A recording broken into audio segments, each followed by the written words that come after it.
Also from the courts today, a man set to stand trial this week in federal court for running a so-called head shop took a last-minute plea deal today. Senior reporter Jake Brzezikowski is at the federal courthouse to tell us about the case and what's next. Jake.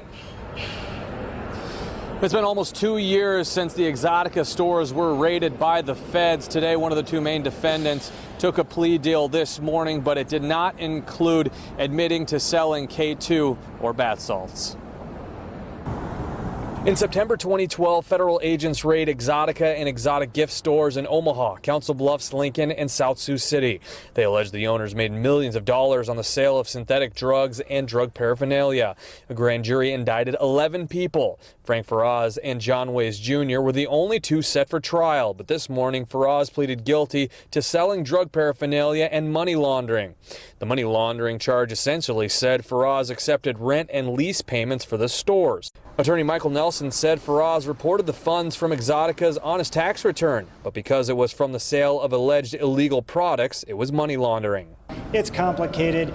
Again, to Frank's credit, he didn't want to put the government through its burden of proof, accepts responsibility, and he's going to move on. K2 and bath salts are labeled as incense but are sprayed with synthetic drugs. State and federal officials continue to outlaw them, but the formulas keep changing. Exotica's allegedly sold the illegal drugs between 2010 and 2012. Prosecutors dismissed one count of distributing a controlled substance. The question still remains as to if the feds can prove that Exotica stores were selling illegal drugs like K2. This was the main count of the government's case, and they were willing to dismiss it. Frank accepted that opportunity and moved on.